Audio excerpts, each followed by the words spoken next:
Praise God. Praise the Lord. Thank you very much, ating praise and worship team. Thank you for leading us in our worship songs. Purihin ang Panginoon. It's really awesome whenever we worship the Lord and experience yung Kanyang presence sa ating kalagitnaan. Praise God. And we praise the Lord dahil yung ating mga kabataan are now being used sa ating iglesia for service. Ano po? And we will miss them. Some of them are leaving. Yung ating mga song leaders ngayon. Yung isang nga doon, overdue na. Dapat nakauwi na ng Pilipinas. Pero medyo, alam natin, it's lockdown pa rin po sa atin sa Pilipinas. So we will miss these young peoples of ours. But praise the Lord for their lives. Purihin ang Panginoon. Magandang hapon po sa ating lahat uli. Good afternoon. Praise God. Alam ko maraming nahirapan sa atin dahil sa sobrang init na ng panahon. Lalong tumitindi po ang panahon. And it's not only that, you and I are well aware na lalong bumibigat ang sitwasyon while we are thankful that this country is really doing its best para to deal with our situation today. But again, alam natin yung struggle pa rin ng marami, no? Because recently, alam natin yung nangyari sa India. That was actually a disaster dahil sa dami nung sa laki ng surge ng COVID, medyo nahirapan, wala na oxygen, at yung mga namamatay, sinusunog na lang. No, wala nang libingan, dire-diretso na. Unfortunately, only last week, we've heard the news. Again, another nation suffered from a disaster because in Indonesia right now, ang description ng kanilang mga medical personnel, it is a catastrophe. Because imagine, over a dozen vaccinated doctors were dead as Indonesia are now surging in its cases sa COVID. Talagang medyo mukhang mas lalong gumagrabe. Dito, in spite of the effort ng government, we are all aware dahil nung mga unang panahon, can you imagine? Medyo concerned tayo if somebody is just stricken by the virus. Pero ngayon, hindi lang isa, kundi by families na tinatamaan ng virus ngayon. Can you imagine? Hindi na pa isa-isa, panglahatan na. No? Sabay-sabay na. And this government is really struggling. And it seems that our situation is really turning for the better. Or not for the better, but for the worse. Parang hindi umaayos. Talagang lalong bumibigat. At lalong medyo nagiging mas mahirap. At totoo po yan because only these past days, first time ko naranasan, pupunta kami sa birthday ng isang anak ng member. And nung nandun na kami, immediately, we were knocking and then tinawagan kami and said, Pastor, wag na kayo tumuloy because nag-positive si ganito. Nasa harap na kami ng pinto. So, medyo mahirap. Dahil nung time na yun, gutom na gutom ako, hindi ako kumain para lang sa birthday celebration. Talagang uwi. So, iba talaga sitwasyon po natin ngayon. And maraming nag-struggle. At hindi na ako kayo masusurprise later on. Sabi ko nga, sa bahay-bahay, baka darating ang panahon, hanapan na kayo ng Al-Hussein bago kayo bumisita. Okay? Hindi lang sa mga malls. Okay? Kailangan nyo ipakita tong Al-Hussein ninyo, mga kapatid. Alright? Naubusan tayo ng battery. Once more. Alright. Ayaw na. Sandali lang po, medyo na-stuck. Alright. Ayun. Yan. Kailangan ipakita nyo na yung Al-Hussein nyo sa mga darating panahon pag kayo ay bumisita sa bahay. At siguraduhin nyo lang na hindi almost negative. So, and recently, nilabas na po talaga. Maybe dahil alam natin, we are praising the Lord dahil supposed to be, they are going to implement the Halusain Green Pass kahit dito sa church. Pero I think there was a problem, medyo nagdagsaan. Kaya hinold muna nila yung Halusain Green Pass. Pero it's already definite, they released this new protocol starting August 20 that they're not going to allow anyone without a record that you went for vaccine at natapos na. So, medyo mas mahihirapan ng mga tao. Can you imagine yung mga kasama nating mga Pakistani rito, mga kapatid, ng cellphone lang ay 3210. Ano ipapakita nila para sa kanilang Green Pass? Kaya nahihirapan sila at nag-struggle na. Pero lumakas ang sale ng cellphone ngayon, mga kapatid, because of this. Alright? So, at ngayon, because of the hardships that we are experiencing, nakakatuwa ang Pilipino, very innovative, talagang medyo matatabang utak natin. No?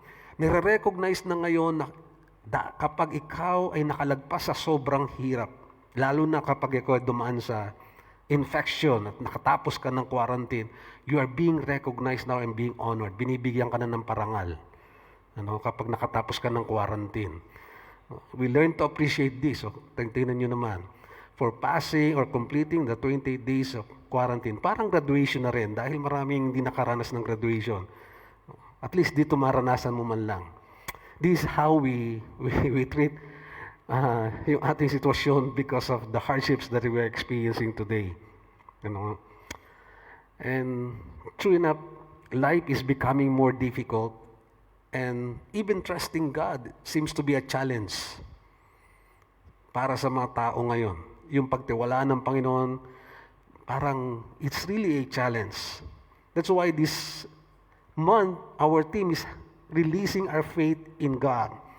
Paano ba natin mai-release yung ating pananampalataya at pagtitiwala sa Diyos sa sitwasyon na lalong humihirap? How can we trust God with the continuing difficult situations we have today? I'll be sharing to you a story of a man na hindi lang dumaan sa isang matinding hirap, kundi sa imposibleng sitwasyon sa buhay niya. He is the man who in the midst of difficulty learned to trust the Lord. Instead of compromising, he arose and trusted God. Walang iba po yan kundi si Abraham, okay? Ang ama ng pananampalataya. So this afternoon, we'll be talking about the means to trust God in difficult situation. Paano ba tayo magtitiwala? Paano tayo makapagtitiwala sa Diyos sa mahirap na sitwasyon at panahon ng buhay? So I simply entitled God's message as Against All Odds. And hopefully, we'll trust the Lord. Sandali po tayo manalangin. Panginoon, salamat po that this afternoon, in spite of many of us had gone through sa mga nakalipas na araw, families have been infected, but we are still thankful dahil you have sustained and healed many of us, God. Marami kaming kapatid, Panginoon, na nakaranas ng kagalingan mula sa inyo sa kabila ng dinaanan nila. Alam namin, hindi po madali. But we thank you, God, for healing them and bringing them back and allowing them to experience once more your goodness. That this afternoon we can honor and worship you continually. That's why let this time be a time that we can listen to your word, hear you as our Father who will speak to us, your children, whom you also love. So we commit to you this time, Panginoon. Nagpapaubaya po kami sa imbal na Espiritu na siyang tagapagturo namin. Speak to us now. In Jesus' name we pray. Amen. Amen. Isang katotohanan lang pag-usapan natin, mga kapatid, sa hapong ito. Let me propose to you that faith enables a Christian to arise and not to compromise during difficult situations. Kailangan natin ng pananampalataya sapagkat ang pananampalataya ang magbibigay sa atin ng kakayanang umangat at hindi tumulad at magkompromiso ng ating pananampalataya lalo sa mamahirap na panahon. And our text is found in Genesis chapter 17, but we're not going to read this because along the way, I'll be sharing this to you. Yung Genesis 17, mga kapatid, is story na kung saan God once more met Abraham. But before that, let me share you the context para maunawaan po natin yung istorya. Alam niyo na rin po, but we need to recall this, the context of Genesis 17. In Genesis chapter 12, verse 1 to 9, you'll find God calling Abraham. Tinawag ng Diyos si Abraham. As a pagan man, tinawag ng Diyos si Abraham, I will make you as a father of many nations. Leave your country, sabi ng Diyos sa kanya. At nireveal ng Panginoon sa panahon na kung saan Abraham was 75 years old. Right? In chapter 12, verse 10 to 20, they obeyed God and went into a journey, pursuing the call of God and plano ng Diyos. Kasi sabi nga ng Diyos, gagamitin sila at gagawin silang isang malaking bansa. And so they followed Him, but they faced constant challenges along the way. Marami silang nakaharap na mga pagsubok. Una, when they followed God, there was a famine doon sa lugar nila. Napalitan sila, naiwan yung lugar at tumakbo sa isang lugar na medyo maayos-ayos ang sitwasyon, which is Egypt. Right? So, yun yung naging alternative kagad nila. They went to Egypt. But the problem is, namumblema si Abraham sapagkat ang problema niya medyo mabigat. Yung misis niya napakaganda. Right? Naging problema niyo na ho ba yan? Yung misis mo napakaganda. Okay? At sabi ni Abraham, pwede bang sabihin mo kapag merong nagtanong sa'yo, sigurado makikita nila yung ganda mo at mapupusuan ka. Pwede ba pag may nagtanong, sabihin mo magkapatid tayo? Can you imagine? Dininay ni Abraham yung kanyang wife. At magkapatid lang daw sila. He lied and he asked Sarah to do the same. They were forced to do that also, na magsinungaling. At true enough, nakita si Sarah doon sa Egypt, maganda, napusuan ng hari. Pero, God has a plan for them. Ito maganda mga kapatid, pag ang Diyos may plano sa iyo. God will make and use everything to spare you and save you. So, what happened is that there was a point in time that God revealed to the king that Sarah was actually the wife of Abraham. At pinunta niya sa Abraham, ano tong ginawa mo sa amin? Okay? Asawa mo pala ito. And nakakatuwa sapagkat they were released without any punishment at all. So God spared them. But along the way, again, they faced many challenges. One of those, again, in chapter 13 ng Genesis is that yung kanilang kamag-anak na si Lot, ng pinsan ni Abraham, they had to be separated because there was a conflict within the household. Nag-aaway-away yung kanilang mga alipin dahil pinagpapala ng Diyos yung kanilang mga kahayupan, yung mga kaari-arian, dumarami. So wala nang lugar. Nag-aaway na ngayon yung mga alipin. So sabi ni Abraham, hindi tama ito. There should be no conflict between us. So they decided to part ways. Chapter 14, I did not put it there. That was the time na kung saan sinalo at niligtas ni Abraham si Lot mula doon sa Sodom and Gomorrah. Because yung bayan na napuntahan ni Lot, na pinili niya, was actually so evil before God that God has to really destroy the land, Sodom and Gomorrah. So Abraham saved them. Now, in chapter 15, you'll find Abraham was really nagiging impatient. Nagkaroon siya ng anxiety disorder sapagkat alam niya magandang plano ng Lord. Claim niya pa nga yung siguro yung Jeremiah 29:11, I know the plans I have for you. Pero bakit wala kaming makitang katuparan doon sa pangako mo, Panginoon, that I will be the father of many nations? Nasaan na yung anak na sinasabi mo? He had a panic attack. Natataranta na siya. Why? Because hindi naman siya bumabata talaga. Sino hindi matataranta? Hindi na siya bumabata, wala pa rin yung pangako na magiging anak, at nasaan yung sinasabing magiging ama ng maraming bansa. At hindi lamang yan, God met him there, but this time yung wife naman. Sarah had also the same situation. Medyo nagsiself-pity na si Sarah sapagkat ang tagal na ng panahon, siya na lang yung walang anak. Alright? So, she thought of another way which is a practice naman sa panahon na yun, na yung kanyang alipin, ibinigay niya doon sa kanyang asawa. Sabi niya, para matakpan yung kanyang kakulangan, napiling niya para hindi mawala yung pansin sa kanya. Sige, sipingan mo na lang si Hagar. Sino ba namang asawa hindi tututol dyan? Okay? So, tinanggap ni Abraham, walang sabi-sabi, nagkaanak, and that was Ismael. It was Ismael. So now, we are in chapter 17, to saan yung ating pong pag-aaralan about the situation, and we need to really understand saan ang gagaling itong chapter 17 so that we can appreciate the situation that meron si Abraham at si Sarah. On this, we'll ask the question, how can we remain trusting God in difficult situations so that we can rise instead of compromise? Anong ginawa ni Abraham at ni Sarah nung nasa mahirap na sitwasyon sila? They failed many times. Ito maganda mga kapatid. Itong pagkakamali ng maraming Kristiyano. They thought Christianity is so ideal that as if Christians means no failures. But if you're going to consider the life of Abraham, it was a life of ups and down.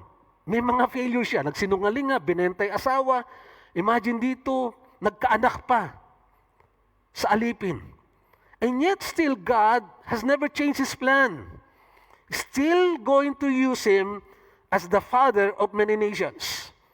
But what made Abraham to trust the Lord in the difficult situation where they were not able to see yet yung pangako ng Panginoon sa kanilang buhay? Anong meron sila? Anong ginawa nila? First, in order to have faith when we are in difficult situations, we need to first and foremost listen to God's revelation.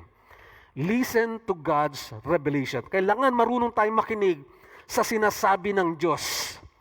Kapag nasa sitwasyon tayo mahirap mga kapatid, dapat matuto tayong lalong mas makinig sa Diyos, sa Kanyang sasabihin. Between chapter 16 na kung saan pinanganak si Ismael and chapter 17, 13 years had passed. 13 taon nakalipas. Ni walang record sa Bible na nag-usap muli ang Diyos at si Abraham. There was silence nung time na yon. Now in chapter 17, we'll find, anong sabi ng 17 verse 1? When Abraham was now 99 years old. 99 years old, minsan pa nangusap ang Panginoon kay Abraham. Right? When Abraham and Sarah are old, ang tawag po sa kanila ng Hebrews chapter 11, mga kapatid, 99 years old is good as dead. Ang description po sa Bible ni Abraham at ni Sarah, they are good as dead. Why? Humanly speaking, yung kanilang body and reproductive system are useless and hopeless. Wala talagang buhay na, wala talagang maasahan na.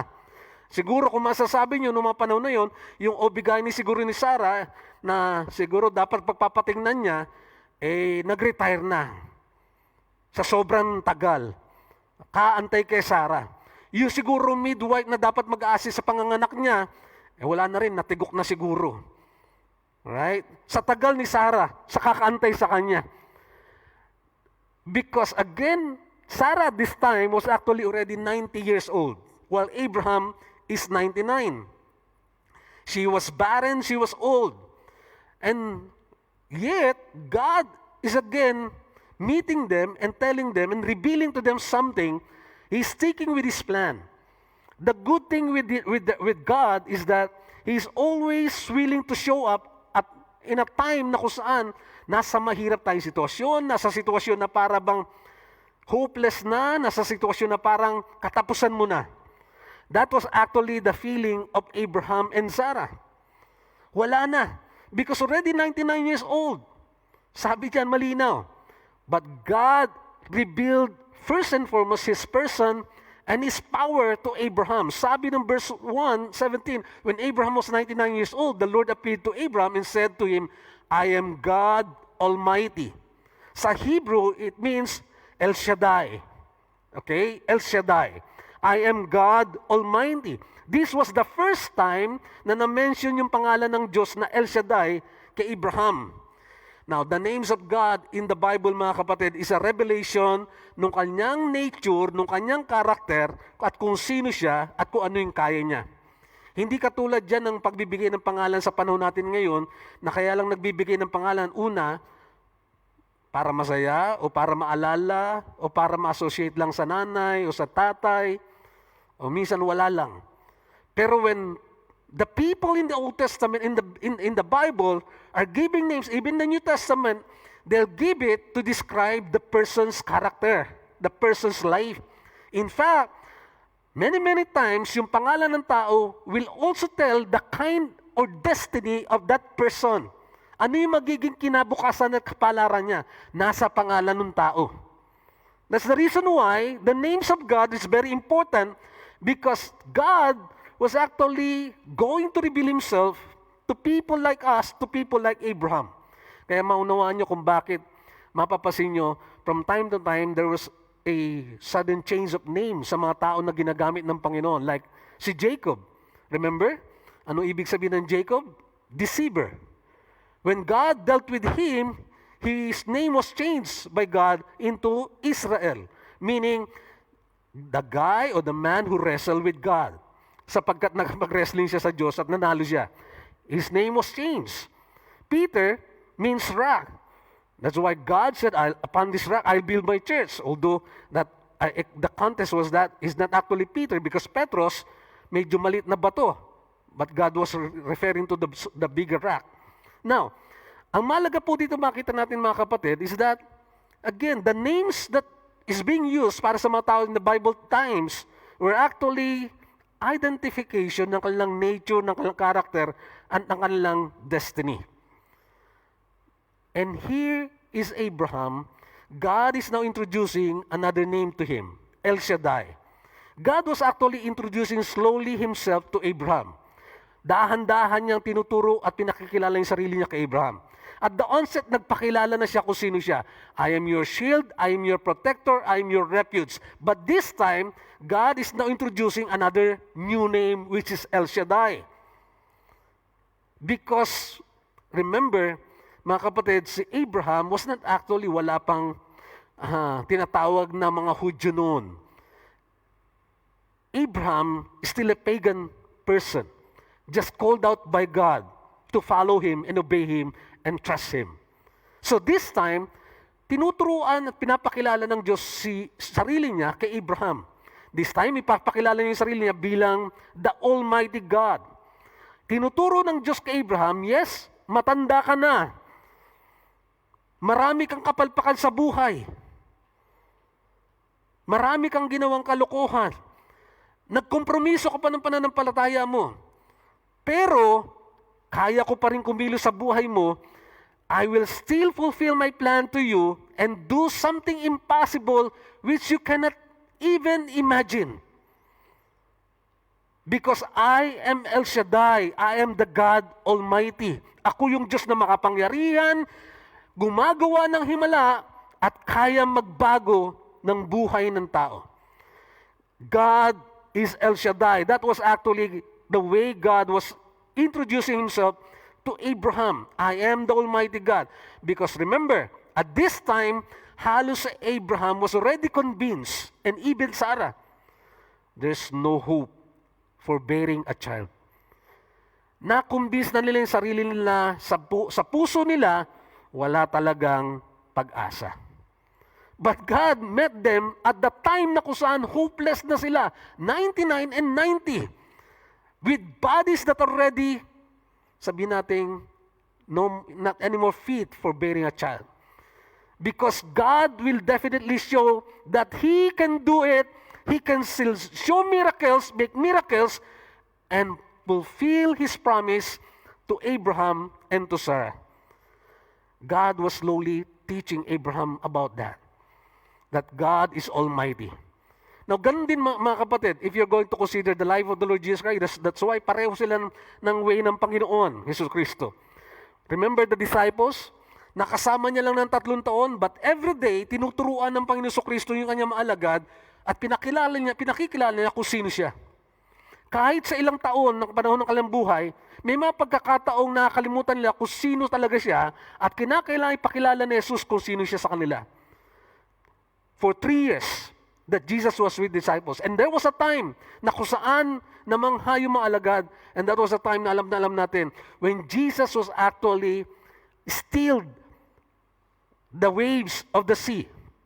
Remember, natutulog ang Panginoon Kristo na parang baby, at yung mga alagad, ang gising, natakot sila sapagkat may bagyo. And they were really panicking sapagkat hindi nila alam ang gagawin. So ginising nilang Panginoon Kristo. Sabi nila, Panginoon, mayroong bagyo. Gumising ka naman. And so, siguro, ang Panginoon Kristo, nalimpungatan, gumising, pero hindi siya nararatel. In fact, the passage, mga kapatid, nung tumayo siya doon sa barko, ni hindi man lang siya nagsalita ng malakas. Ang sabi po mga kapatid ng Bible, and he awoke and rebuked the wind and said to the sea, Peace, be still. And the wind ceased and there was a great calm.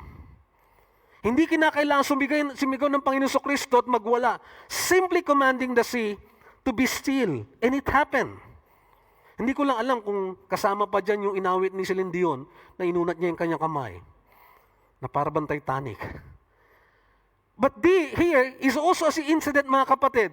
Jesus was introducing himself to the disciples. That's why when the disciples saw this, that the sea became calm, ang sabi ng mga alagad, and they were filled with great fear and said to one another, Who then is this that even wind and sea obey him? Sino to na maging ang dagat, ang hangin ay sumusunod sa kanya? Because in this situation, Jesus is also the same El Shaddai that manifested his power in the eyes of his disciples, just like with Abraham. Because God is El Shaddai. God is all-powerful. Amen po ba? Now, the second thing that God revealed to Abraham is that he did not only reveal his person and power, he also revealed his plan and purpose. Marami po yan, mga kapatid. Yung mga susunod talata in verse 6, I will make you exceedingly fruitful. I will make you into nations and kings shall come from you. And I will establish my covenant between me and you and your offspring after you throughout the generations for an everlasting covenant. To be God to you and to your offspring after you. Ang dami pong sinabi ng Panginoon na pangako sa kanya. Because Abraham, again, at this point, he has to do this because Abraham and Sarah was already convinced that their situation is hopeless and the plan that they're going to be father of many nations is gone. Wala na talaga. But God is telling them, I am El Shaddai. I'm going to make you the father of many nations. I'm going to fulfill my promise to you. God revealed this to Abraham. Now let me ask you, pag alam po natin na itong sinasabi ng Diyos ay totoo, let's imagine ourselves. Imagine lang natin, if you are really embracing the truth of the promise of God, na totoong pangako ng Panginoon at tutuparin niya, imagine, next time na mag-pray ka, paano ka mag-pray? How will you pray when you know that the promise and the person na nilalapitan mo is really all-powerful and will fulfill His promise to you? Siyempre, magiging bold ka sa panalangin.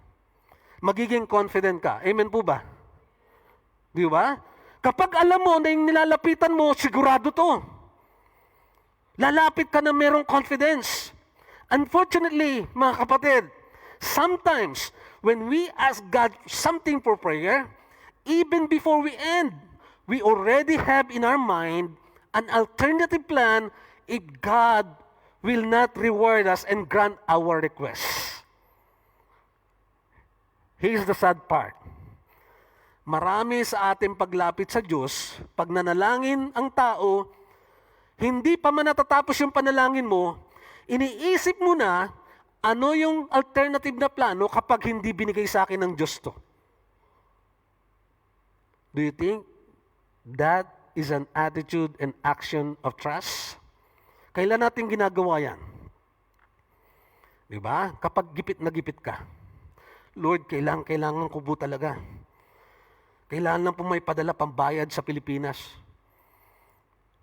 Right? Pero pagkatapos manalangin, hindi pa natatapos manalangin, iniisip mo na kanino kaya ako makakahiram. Kanino kaya ako lalapit. Mga kapatid, this is many times the attitude may not be in the area of finances alone, pero sa ibang area ng buhay natin. Na pag nanalangin tayo sa Diyos as if meron kagad tayong alternative plan. May plan B kagad tayo. Kung sakaling di bigay ng Lord, itong gagawin ko. That's why we lack that faith and trust. Lalo na, kapag yung talagang gipit ka na, talagang delikado na. Diba? Kamakailan lang, lumabas na naman yung bagong variant ng virus, mga kapatid. Alam niyo siguro ito, yung Bill sa 30 virus. Alam niyo na siguro yan. Yan yung new variant ng virus na napakadelikado. Marami talagang tinatamaan. Kasi ang Bill sa virus, mga kapatid, laging dumarating yan tuwing katapusan, tuwing at-30. Bill sa kuryente, bill sa tubig, bill sa internet. Diba? Yan yung virus na talagang maraming natatakot. Kaya sabi, anong gagawin mo kapag medyo naipit ka na sa kalagayan na ito? Kadalasan daw, may alternative kagad tayo. Sino kayang pwede kong lapitan? Pero kung kilala mo ang Diyos at sigurado ka, nananampalataya, God will provide, therefore you will trust God no matter what. You will be unshakable, kahit na sabihin na natin nandiyan na sa sitwasyon na delikado. Amen po ba? It's important that we know the names of God. In fact, hindi ka lang kailangan isang pangalan lang alam natin sa Diyos. Maraming pangalan ng Diyos na pinapakilala. I've showed you just a while ago. Jehovah Nissi, Jehovah Rapha. Of course, the most famous today is, again, Jehovah Rapha, which is God our healer. Bakit kailangan alam natin itong mga names na to sinasabi ng Diyos? Because again, it represents the character of God. It represents how God deals with people and how God will really help you and minister to you. Kailangan alam natin yan sapagkat if you know the name of God, you will understand the character of God and you will have a tremendous source of strength kapag ikaw ay dumaraan sa mahirap na sitwasyon ng buhay. Pero kapag hindi mo kilala ang Diyos, pag merong dumating na problema sa iyo, andali mong bumigay. Andali mong mauga. Kasi hindi mo kilala ang Diyos eh. Mga kapatid, I was really thankful at one of the GRIP sessions that we have. Ang sharing is about yung experience about nung tinamaan ng COVID. What was the lesson? And I'm happy that we're taking time to understand anong tinuro sa ng Lord doon. Kapag hindi mo kasi napakinggan yan at hindi mo tinandaan that God saved you during that time, chances are you miss yung ginagawa niya sa buhay mo, na miss mo kung sino siya, at baka sa susunod, mas mabigat pa. Pero pag natutunan mo na, at nakilala mo siya during that time na dumaan ka sa hirap at sa pagsubok, kahit may dumating pang pagsubok uli, you will be unshakable, you will remain steadfast and firm. Amen po ba? Kaya nga sa Bible, may mga sitwasyon that God will ask the people of Israel, build an altar doon sa lugar na kung saan niligtas ko kayo. Because God wants them to remember that He met them on that way and God saved them. The names of God will always tell us and remind us, siya to. Sa panahon na kailangan mo, He's your Jehovah Jireh. Sa panahon na may karamdaman ka, He's your Jehovah Rapha. Sa panahon na kinakailangan mo ng kalungan, He's your Jehovah Nissi, your banner, your refuge, your tower, na pwede mong takbuhan. That's why it's important that we know the names of God. Because we gain strength in the names of God. Amen po ba? Kaya nga meron nagsabi, mga kapatid, even strong trials cannot blow down a person who's rooted in God. Even strong trials cannot blow down a person who's rooted in God. Mga kapatid, I'm telling you this because the reality today is that we are going through tremendous hardships. You may not be experiencing this, but some of our brethren are really undergoing through some tough times. There were times may natatawag sa akin, hating gabi, Pastor, pwede ba makausap ka? Hindi ko alam nangyayari sa akin. Parang gusto ko na magpakamatay. And come to think of it, whenever I diagnose and discern what's the problem many times is that they cannot hold on to something that they do not know. Because they don't know that God is like this. Kaya pag dumating pagsubok, ang dali mong ibuwal. Pero kung kilala mo kung sinong Diyos mo, you will not be easily shaken. Amen po ba? That's why we need to know God. And God revealed Himself to Abraham. We need to know God's revelation in times of difficulties. Hindi natin kailangan madalas, mga kapatid, ang paliwanag. Yung iba nagtatanong, Lord, bakit ito? Bakit ito? Mga kapatid, many times in difficult situation, you don't need reason, you need revelation from God. You need revelation from God. Revelation of who He is. That's why, ang sabi ng Bible, be still and know that I am God. Be still and know that I am God. Tumahimik ka lang at kilalanin mo kung sino ako. Because that is enough for you to be sustained in times of difficulties. Amen po ba? Now, the second thing, paano tayo makapagtitiwala sa panahon ng kahirapan o na mahirap na sitwasyon? Secondly, we need to live out God's righteousness. We need to live out God's righteousness. Sabi nung verse 1 kanina, when Abraham was 99 years old, the Lord appeared to Abraham and said to him, I'm God Almighty, I'm El Shaddai, walk before me and be blameless. Makapangyarihan ako, ang kailangan mo lang gawin, lumakad ka lang ayon sa aking katwiran. In my own righteousness. Alam niyo kung bakit ito sinasabi ng Panginoon? Kasi sa panahon na mahirap ang sitwasyon, ang dali natin bumigay. Ang dali natin gumawa, tumalikod sa Kanya at lumabas sa Kanyang kalooban. Ang dali natin kumapit sa patalim. Di ba? Kapag nahihirapan tayo, sa tutulang, naipit ka sa Pilipinas, may violation, ayaw mo mahirapan. Pahirapan ka kasi kailangan kunin lisensya. Anong gagawin pinakamadali? Maglagay. Di ba? Because that's the easiest way. Gusto mo kagad mabilis. Pero dito mga kapatid, sabi ng Lord, walk before me and be blameless. Recently, or yesterday, the other day, natawa ako sapagkat there was a video that was captured, yung mga traffic enforcer na nakahuli na mga nagbabiolate, mga kapatid, abang transaction ngayon, hindi na bigayan ng pera. GCash na. Can you imagine, pati yung kotong GCash na? Pumasok na ba? Pumasok na? Nakarecord yun mga kapatid. Pinakita doon sa Facebook. Pati yung mga nangungutong, by GCash na. Medyo advanced na rin talaga yung mga gumagawa ng kalokohan ngayon eh. Yan yung pinakamadali. Kapag dumaraan ka sa hirap, ang result mo kagad is gumawa ng plano mo at ng gusto mo para makatakas ka. Mga kapatid, mag-ingat tayo. Because in the times of difficulties, mas malaga na manatili tayo sa kalooban ng Panginoon. Amen po ba? We need to stay doing and remaining in God's righteousness. Because the acid test ng ating pananampalataya, ang sukatan ng ating pananampalataya, magpapadala ang Panginoon ng hirap at ng pagsubok. Because that's the only way to test whether what kind of faith you have, whether you will believe or not, whether you will follow Him or disobey Him. That's the reason why kapag dumaraan tayo sa hirap, huwag kang basta bibigay. Sapagkat sinusubok ng Panginoon para makilala anong uring pananampalataya meron ka. Difficult situations are given to reveal who we are. Kaya sabi ni James Allen, circumstances do not make the man. Hindi yun na bumubuo sa kanya. But it reveals him.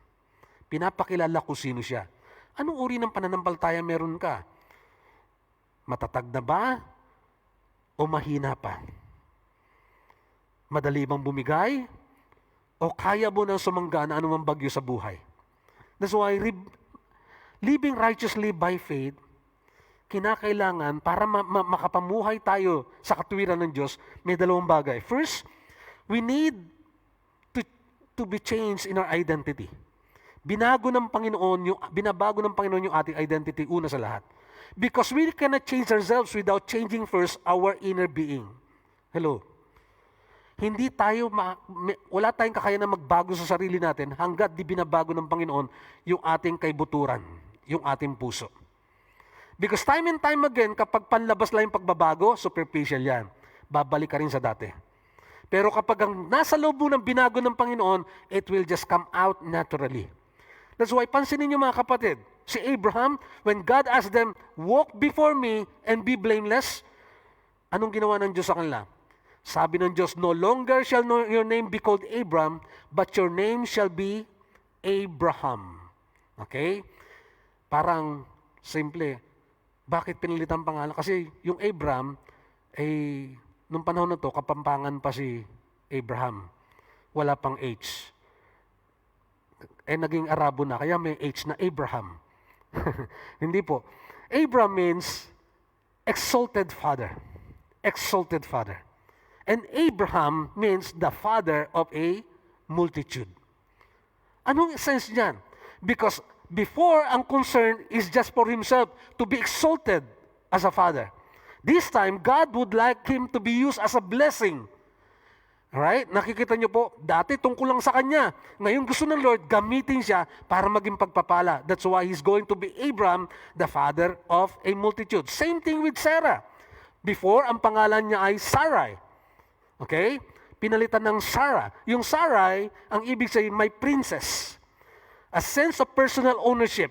Yung Sarah means a princess for all. Meaning, again, they're going to be used as a blessing to become a princess. Kaya alam niyo kung saan nanggaling yung princess Sarah. Yun pong ibig sabihin ng Sarah. Princess. Right? Pero God would like them to be used. That's why God has to change them. God has to change their identity. And unless mabago sila, hindi rin magbabago at makakapamuhay silang matuwid. Remember, ang buhay yun ni Abraham at ni Sarah, up and down, up and down. Tatalikod sila sa Diyos, magsisinungaling, kung ano nung gumawa pa, na kung saan, ng alternatibo sa plano ng Diyos. God has to change their character, their nature, first and foremost, their identity. Also, God has to change. If we are going to live righteously by faith, we need to change our ways. Sabi ng Diyos kay Abraham, this is my covenant we shall keep between me and you and your offspring after you. Every male among you shall be circumcised. Shall be circumcised. Tutuliin daw ng lahat ng lalaki. Nag-umpisa na yun dito mga kapatid. Anong reason dyan? Circumcision is just, pinaliwanag po dyan sa mga passage na rin na susunod, it's cutting of the skin, of the flesh. Nang simpleng kahulugan lang yan mga kapatid, that you will no longer trust your flesh, your own understanding, and your own ways. Cut your flesh. Why? Bakit ginawa ng Diyos to? Remember, Abraham is used to trust his own ways. His own ways, his own schemes. Madalas merong sariling diskarte si Abraham mga kapatid. May sariling plano. At pinakita nyo sa buhay niya. Natakot, sabihin mo hindi mo ko asawa. Gumawa ng sarili niyang diskarte para makaiwas. Hindi pa kaya ng Diyos na ingatan sila kahit malamang asawa niya si Sarah? But why did Abraham do that? Simply because he has his own ways. It is his way to trust his own mind. And God would like him to learn not to trust his own self anymore. Ang pinakamabigat nilang ginawa mga kapatid, again, it was giving Hagar to Abraham and bringing out Ismael. That was a blatant disobedience and showing that they have a better understanding of how to fulfill being the father of many nations. They thought that they know better than God. So they gave Hagar, and Ismael was born. So God was actually dealing with Abraham. He needs to change his ways because, again, there was a change of identity, there was a change of way, because this time, if Abraham will be the father of many nations, is going to be the father of faith, he has to change his ways. Malinaw naman sabi ng Panginoon, if anyone is in Christ, he is a new creation, the old has gone, the new has come. Sanay na sanay si Abraham dyan, pinababago ng Diyos sa pamamaraan, huwag yung sarili mong diskarte. Magtiwala ka sa akin, sabi ng Panginoon. So Abraham, katulad rin po natin si Abraham mga kapatid, aminin natin yan. May mga sarili tayong diskarte sa buhay. Instead of trusting God, nakahanda na yung mga plano natin sa buhay. Sometimes, gagawin na kagad natin yung plano natin. Lord, bless mo naman yung plano ko. Sama ka naman sa plano ko. Kadalasan ganun po tayo. We never think ahead that God should be first the one to give us the plan and we'll just join Him. Instead, we ask God to join with our plan. That's why when Abraham was dealing with when God was dealing with Abraham, God was showing him, you have to change your way. God revealed to Abraham that what I'm doing is beyond your own scheme, your own way. It is impossible, but I will bless her, sabi ng Panginoon, verse 16 and chapter 17. I will bless her, and moreover, I will give you a son by her. I will bless her, and she shall become nations, kings of peoples shall come from her. Pangako ng Panginoon kay Sarah. Gagamitin ko si Sarah. Pero pag tinitignan ng Abraham, mga kapatid, si Sarah, ano sa tingin ninyo? Paano tignan ni Abraham? Lord, double menopausal na siya eh. Imagine 90. Di ba? Tapos yung kumadrona niya, patay na. Yung bigay niya, nag-retire na. Sa totoo lang, Lord, yung crib na ginawa 24 years ago, kasi 75, this time 99, 24 years ago. Lord, sira na yung crib na nilalaan para sa anak namin. So everything in the mind of Abraham, it's not anymore there. It's not anymore possible. And yet God was telling him, no, I'm going to do it. Kaya ang response ni Abraham, mga kapatid, verse 17, then Abraham fell on his face. Mga kapatid, hindi to worship. Nagtago si Abraham. Alam niyo bakit? Because he laughed and said to himself, shall a child be born to a man who's 100 years old? Shall Sarah who's 90 years old bear a child? Hindi niya matanggap, mga kapatid. Manganganak pa ang lalaki 100 taon, ang 90 anyos na babae. She laughed. In fact, sa tulad ng mga kapatid, minsan nagagawa rin natin yan. Kapag may pinagagawa ang Panginoon na mahirap, di ba? Ito yung budget natin, ito lang yung income natin, ang tangi magtatagpo sa kanila, panalangin lang. Paano mag-meet? Hindi natin matanggap, hindi natin maunawaan. Kasi bago tayo manalangin, nagawa na natin yung nakwenta natin, hindi talaga kakayanin. In fact, ang solusyon ni Abraham, mga kapatid, pasinin nyo, verse 18. And Abraham said to God, if only Ismael might live under your blessing. Lord, kung i-bless mo lang naman si Ismael, okay na eh. Ang alternative pa rin nila, mga kapatid, si Ismael. Ang iniisip pa rin ni Abraham, si Ismael, kay Ismael manggagaling. Yung plano ng Diyos. Di ba ganun din tayo? Katulad sinasabi ko, sometimes when we ask God, Lord, ito pong gusto ko sana mangyari. May pinipresent na kagad tayo sa Lord. Hindi natin tinatanong, Lord, kalooban mo ba ito? Ismael is a representation of man's alternative plan against God.